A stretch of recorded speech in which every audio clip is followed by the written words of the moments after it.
अस्सलाम वालेकुम नाज़रीन, आमिर मियाँ और एस्ट्रो होप आपके सामने हाजिर हैं।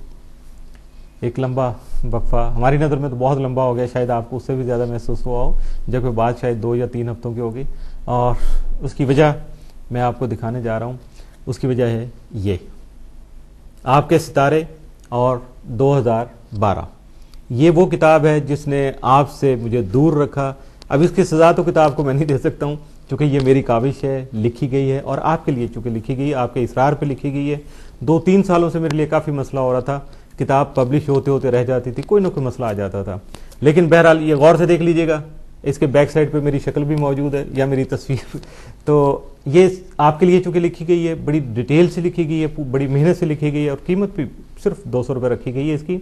और जबकि इसके पेज जो हैं वो 300 के करीब हैं और इम्पोर्टेड पेपर भी बहुत अच्छी यानी मेहनत करके हमने किया है, इसलिए ताकि ये अगर कहीं पानी में गिर जाए, कोई और मसला हो तो ख़राब नहीं हो। और इसको पढ़िएगा, अपने फीडबैक से जो हमें आगाह कीजिएगा, अपनी तासुरात, अपने जज्बात से। और अगर कोई खामी रह गई हो तो उसके लिए मैं आपसे मादरत खाऊँ, क्योंकि ये हफ्ता बहुत ज़्यादा देखा जाता है, बहुत ज़्यादा इसका बेताबी से इंतज़ार भी होता है। तो आज जब ये आप हफ्ता देख रहे होंगे, पढ़ेंगे इस हफ्ते को, सुनेंगे मेरी ज़ुबानी, तो यकीनन आपको ये भी बातें मेरी जो मैं बात कर रहा हूँ आप तक पहुँच जाएंगी। तो उम्मीद है कि पुरानी जो वक्फा आया उसकी मादरत, और अगली बार से वादा रहा कि इन टाइम सारा कुछ होता चला जाएगा।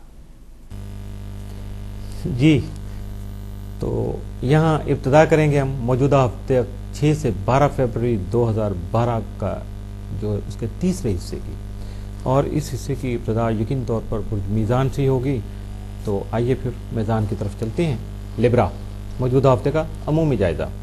आपका हाकिम सारा दौरा 9 तक 29 फरवरी जो है जायचा के साथ में घर में रहते हुए शरीक हयात से मोहब्बत बढ़ा सकेगा, जबकि मुश्तरका कामों में फ़ायदा हासिल करने के साथ साथ तालीम ज़ोहल की मौजूदगी की वजह से आपकी सोच में पुख्तगी और शख्सियत में निखार भी पैदा हो सकेगा।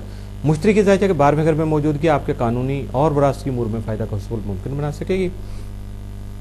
10 और 11 फरवरी को ज़ोहरा यूरेनस कुरान की वजह से आपकी ज़हनी और तख्लीकी सलाहियतें बढ़ सकेंगी, जिससे अपने मुनफरिद ख्यालात का इजहार खुशगवार अंदाज में करने की सलाहियत में बहुत ज़्यादा इजाफा मुमकिन है। मौजूदा हफ्ते का तफसीली जायज़ा। 6 फरवरी को इज्जत, शोहरत और नेक नामी हासिल हो सकेगी। 7 फरवरी को अपनी मौजूदा रहाइश की तज़ीन व आराइश में मसरूफ़ रहेंगे। 8 फरवरी को हस्ब हैसियत सवारी का हसूल मुमकिन बना सकेंगे, यानी अपनी ज़ाती कन्वेंस आप अरेंज कर सकेंगे। 9 फरवरी को आपकी ज़्यादातर तवज्जो जो है मोहब्बत से मुतल्लिक़ा मामलात पर ही रहेगी। 10 फरवरी को इज़्ज़त वक़ार में इजाफा होने के अलावा असातिज़ा का ताउन भी हासिल कर सकेंगे। 11 फरवरी को रूहानियत के शौक़ में बतदरीज इजाफा हो सकेगा। 12 फरवरी को कोई करीबी दोस्त आपको नुकसान पहुँचा सकता है, लिहाजा मुहतात रहना आपके लिए बेहतर होगा। मौजूदा हफ्ते में आपके लिए साद असरात के जो हामिल दिन में 9, 10, 11 फरवरी के हो सकते हैं, जबकि मनफी असरात का हामिल दिन आपके लिए भी कोई नहीं है। बुर्ज अकरब, स्कॉर्पियो, मौजूदा हफ्ते का अमूमी जायज़ा। आपका हाकिम सर मरीख तमाम माह आपके जायचे के 11वें घर में उल्टी चाल में होने की वजह से, रुजत में होने की वजह से दोस्त अहबाब से वाबस्ता उम्मीदें पूरी होने में रुकावट बन सकेगा, जिसके वजह से आपको मायूसी का सामना भी हो सकता है। आपके ज़ैली हकम प्लॉटों की तमाम माह आपके जायचे के तीसरे घर में मौजूदगी की वजह से आपके हमसाए गैर मामूली अहमियत के हामिल रहेंगे और किसी तयशुदा सफ़र से मकासद का असूल भी मुमकिन बना सकेंगे। मुश्तरी के जायचे के 7वें घर में मौजूदगी गैर शादीशुदा अकरबी अफराद के लिए नसीब कुशाई का सबब बन सकती है, यानी खुशकिस्मती का सबब बन सकती है, जबकि जायचे के 5वें घर में ज़ोहरा का क़याम भी इश्क व मोहब्बत में कामयाबी दिला सकता है। इन सितारों के असरात के तहत आपको अपने घरेलू माहौल में तहम्मुल मिजाजी के साथ बेहतरी लाने की कोशिश जारी रखना होगी। मौजूदा हफ्ते का तफसीली जायज़ा। 6 फरवरी को शराकती और अज़दवाजी उमूर में बेजारी और एतमाद की फ़ज़ा जो है पैदा हो सकेगी।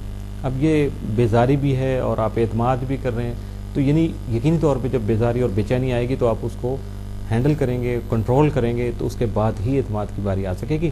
7 फरवरी को हालात में खुशगवारियत बढ़ सकेगी। 8 फरवरी को अजीज़ व कारब और शरीक हयात के अलावा शरीक कार के साथ यानी अपने पार्टनर के साथ भी आपके ताल्लुकात मुस्तहकम रहेंगे। 9 फरवरी को रूहानियत का शौक़ बढ़ सकेगा। 10 फरवरी को आपकी खूबसूरती को सराहा जाएगा, खुश हो जाइएगा। 11 फरवरी को अपने जज्बात और गुस्सा पर काबू पाने की कोशिश कीजिएगा, वरना नुकसान मुमकिन है। 12 फरवरी को तहरीरी मामलात और जारी मनसूबों की तकमील में मुहतात रहिएगा और हर तरह के जज्बाती फन पर काबू पाने की कोशिश कीजिएगा। मौजूदा हफ्ते में आपके लिए 7 یا منفی اثرات کا حامل دن نہیں ہے، یعنی معمول کے دن ہیں، ان سے ہٹ کے کچھ ایکسٹرا نہیں ہے۔ برج قوس سیکریٹریس موجودہ ہفتے کا عمومی جائزہ۔ آپ کا حاکم سارا مشتری تمام ماں آپ کے درجے کے چھٹے گھر میں رہتے ہوئے اپنے ہم مرتبہ ہم رتبہ اور ماتحتوں کی امداد اور تعاون کا حصول یقینی بنا سکے گا، جبکہ صحت و تندرستی بھی حاصل رہے گی۔ اگر آپ بیمار ہیں تو یقینی طور پر آپ کو شفا مل جائے گی۔ اس کے علاوہ موجودہ ملازمتی امور میں اعلیٰ رتبہ کا حصول بھی ممکن ہو سکے گا۔ علاوہ ازیں ملازمت کے خواہش مند افراد کو حسب منشا ملازمت کا حصول بھی ممکن ہو سکے گا۔ موجودہ ہفتے کا تفصیلی جائزہ۔ 6 فروری کو آپ کی طبیعت عبادت، روحانی عبادت خاص طور پہ ریاضت اور مقامات مقدسہ کی زیارات کی طرف مائل رہے گی۔ 7 فروری کو گزشتہ بیماریوں اور پریشانیوں سے بتدریج نجات حاصل ہو سکے گی۔ 8 فروری کو آپ کا ذہن قدرے منتشر رہے گا۔ 9 فروری کو بہن بھائیوں کا تعاون جو ہے وہ آپ کو حاصل رہے گا۔ 10 فروری کو کریئر سے متعلقہ معاملات جو ہیں وہ متاثر ہو سکتے ہیں۔ 11 فروری کو ملازمت سے متعلقہ امور حساس بھی رہ سکتے ہیں، اس لیے کوشش کیجیے گا کوئی ایسا اختلاف رائے والا جو ہے سلسلہ ہے وہ شروع نہیں کیجیے گا، کوئی بحث و مباحثے والا ٹاپک نہ چھیڑیے گا، اپنے کام سے کام رکھنے کی کوشش کیجیے گا۔ 12 فروری کو بیرون ملک جانے کے جو خواہش مند افراد ہیں اور جن کا تعلق برج قوس سے ہے، ان کی خواہش پوری ہو سکے گی۔ موجودہ ہفتے میں آپ کے لیے 7 اور منفی اثرات کا حامل دن کوئی نہیں ہے، بلکہ معمول کے دن ہے، معمول کے مطابق گزارنے کی کوشش کیجیے گا۔ اس کے ساتھ ہی موجودہ ہفتے کا تیسرا حصہ بھی اختتام پذیر ہوا۔